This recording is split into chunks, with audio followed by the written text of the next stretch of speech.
He used to snatch posters down for me back in the day. That was his job. His first job. He wasn't a DJ at first. He was just a poster snatcher. And he worked his way up to the turntables. Now he's part of NWA, Rock and Roll Hall of Fame. Give it up for him, y'all.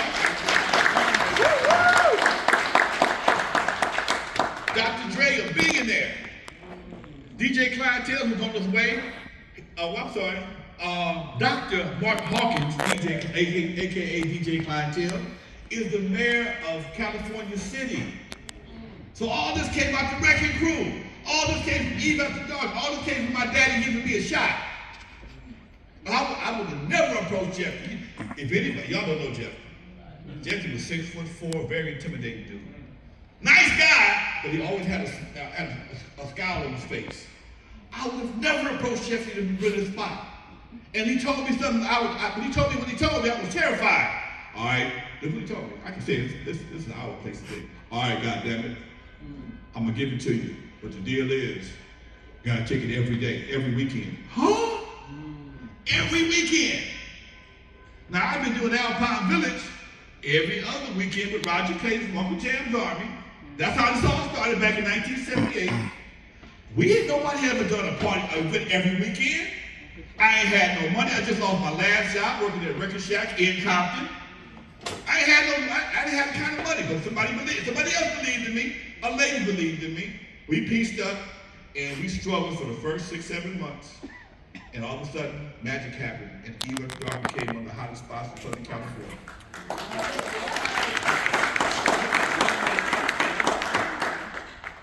Then, we started making records. Now, Yellow was making bootleg records. Don't tell nobody. The FBI is still looking for him. We was making them bootleg Z-Rocks. That was our first record label, Z-Rock. We were stealing everybody else's music and putting it on other records and making other stuff, and we selling the hell out of it. Because I knew how to sell them, because that was my last job, was selling records over the phone to record distributors. So we built a whole little network. Started in Compton. The network started in Compton, because like I said before, my last job, I worked on Walnut. It was a place called Record Shack. Mm-hmm. That place is now a plumbing supply office. I happened to go there a few months ago and I had some problems at my house and realized, damn, this place is history. But because I worked there, I learned all the record stores in Southern California, Las Vegas, Nevada, San Diego, and that gave me the platform to help other artists. So between the nightclub, Eve After Dark, we had a small studio at Eve After Dark, a little 4-track. We was already making records. That just gave us a synergy that we never had before. Everybody came, and because I ain't a gatekeeper, never have been. Easy, what you want? You want to meet? You want a lawyer? You want a contract? Let's go. King T, you need distribution? We can bring you over the West Coast. So everything was always given, and this is what we are right today. But you ain't gonna see King T at the Grammys. You might not see him get a BET award. Tiny T probably won't get a BET award. Why not? Because they don't know. The people that run hip-hop now don't know about you guys. I know about y'all. So that's why I formed the Compton Entertainment Chamber of Commerce with the help of Dean Jones. Because we always, before I had GPT chat, I had Dean Jones. We sit back and we chop up some ideas, and he gave me the idea for Compton Entertainment Chamber of Commerce. But the person that really put it on my mind was Mr. Bowers. Where's he at? Mr. Jonathan Bowers. I'm telling you all these stories because this is how things evolve. The day after the Super Bowl, 2022, I didn't know Mr. Bowers then. We were at a school speaking together for some kids out in LA. And we were talking, we just got to know, just got introduced. He said something that rung a bell in my head. He says, all that exposure for Compton, and we don't have no way to benefit from it. All that exposure. We got global exposure. Compton is at the Super Bowl. Eve After Dark is at the halftime show. We got Tams, we got the MLK Monument and City Hall, all right there in front of the world, and it just was, poof, hit a day, gone a day, next day. And that got my wheels of thinking, because he sparked that thought. And that's when we formed the Compton Entertainment Chamber of Commerce along with my friend. Where'd she go? Green dress. Nicole. Vicky. Evan. Earl. We all got together. We started, just follow me. Let's make them happen. And Dean, first thing I know, first thing we did was got Easy Street. Because of the Compton Entertainment Chamber of Commerce, assisted by Dean Jones and a whole lot of other people, we have a street named after Easy E in Compton. That was a hell of a fight. I fell out with people behind it. Why are you gonna get that gangbanger a street? Other people deserve a street besides that gangbanger. That gangbanger put the city on the map.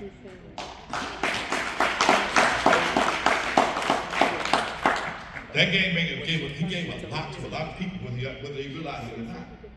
I watched him give away toys and sponsor events for kids in Compton. I watched him do that. And when I checked his record, and I got people in the police department, I have a police record. So far as I know, he was lying on record. Like they can't prove it no place else. So we got Easy Street, and usually when it comes to this event right here, we would go grab people from the community. And for the last few years, we've honored fathers from the community. But this year, it kind of dawned on me, this is Black Music Month as well. Tony, hey, what's up with you, Doc? I see you back there. Come on up in the front, man. I gotta holler at you too. Right here. This year, it kind of dawned on me, June is Black Music Month. When I was in Wrecking Crew, we used to do all kinds of stuff for Black Music Month. All kinds of stuff. But nobody pays any attention anymore. So as a Compton Entertainment Chamber of Commerce, I kind of tweaked our program to make it kind of a Father's Day / Black Music Month. And that's why we're here today. That's why we had the honorees that we had. We got Toddy T in the house. What up, Toddy T? Give up for nothing to y'all. We got King T. I thought his real name was Tila all this time. His name was something else completely. I got King T in the house. My homie in crime, we were Sequence. He never had a Jerry curl. I did. They climbed me about that Jerry curl today. And he went from Sequence to NW to Raider Gear. Mr. NWA himself, DJ Yummy, and you. Clientele is on his way. MC8 is on the airplane on his way here. High C will not be here today. He had a death in the valley. He won't be able to make it today. He's going through some personal things right now. But nonetheless, my man Tony A is in the house representing the High C, folks. So, all that being said, there's a whole lot of history that people don't know, and all I can do, because I do know the history, I'm one of them. Ain't nobody else, nobody probably know more about this West Coast thing than I do. Out from day one. There's three people started this. One of them passed, Roger Clayton, he passed 2010. Unknown DJ, been my partner for 50 years, and he don't like doing interviews, that's why he unknown. He likes it that way. So I have to carry the torch and show the love for everybody and remind people, a lot of people did stuff before NWA. Because most people think hip-hop started in Compton with NWA. In the house also, I got a partner of mine, Edwin Vaughn from Uncle Jam's Army, and from Music People / Uncle Jam's Army. Now he and I, although he was on the other team, we've been friends forever. We have a mutual connection that's always been superseded the Uncle Jam's Army record crew feud, but that's why he's here today. My good partner.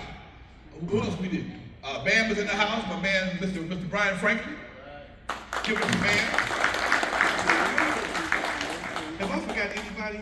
I don't want to forget nobody. Tony A, he was so young at the swap meet, I don't remember him that well. But he was with my guy, Steve Yano. Steve Yano and I made so much money together. Making them illegal records and selling them at the swap meet. Yellowman make them, Draven make them, I was selling. And went to the Eve After Dark. And we made so much money before we got to the Eve After Dark, I didn't want to go to the club. I didn't want to do something else. That's how much money we made back in the day. But Tony A was there with Steve Yano at the Rhodium swap meet doing this thing. And so much stuff came from different places. People will never know the whole story. And Tony A is a big part of that. He's representing the High C today. Thank you. I appreciate you for coming out.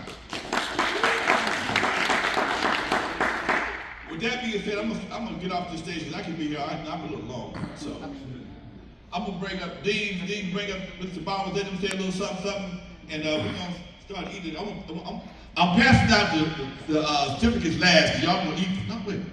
Yeah, we're gonna do the certificates last. I want y'all to stick around for a while. Okay, thank you.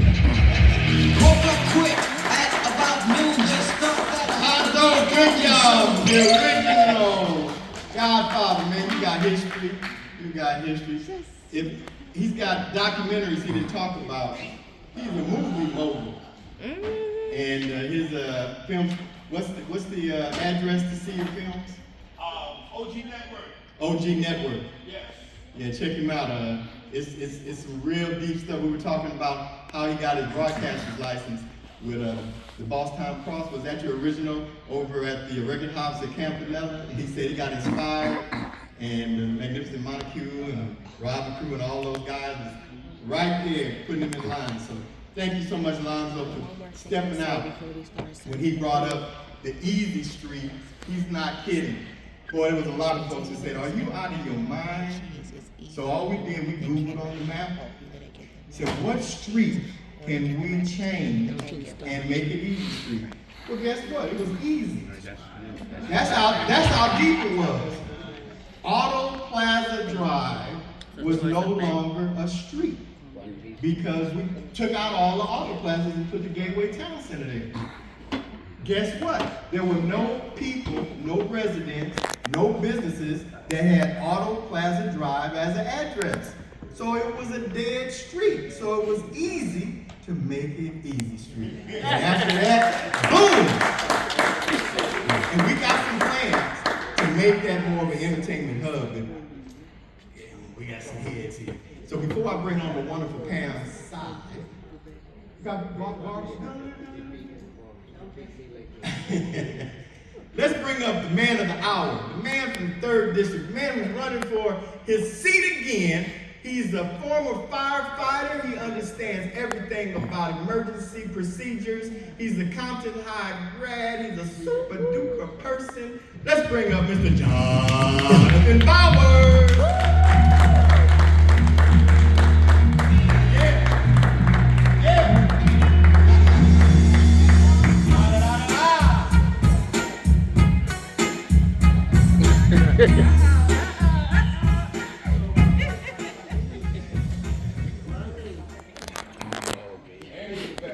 Thank you, Dean. Dean needs his own radio show. Thank you all for coming to this momentous event. This is Black Music Month. We're also representing or spotlighting Father's Day. I want to thank Alonzo and all the other entertainers and his friends and what have you that are here. Alonzo said he had his daughter 51 years ago. Alonzo could be my grandpa. See, they all older than me. I just put a few words together. Just want to share them with you. Today we honor the biological fathers, the stepdads, the grandfathers, the uncles, and the mentors who have stepped into our lives to guide us. It takes a special kind of love to invest your time, energy, and heart into helping someone grow. And we are incredibly grateful for the men who have done that for us. To every man here who has played a part in raising, guiding, or inspiring the next generation, we thank you, we appreciate you, and we wish you a very happy Father's Day. You know, it's oftentimes in our community, we don't have a father. So this is huge, you know, to have that representation, that support to promote our growth, direction, and guidance. So again, I want to thank you all. I want to say happy Father's Day, and thank you.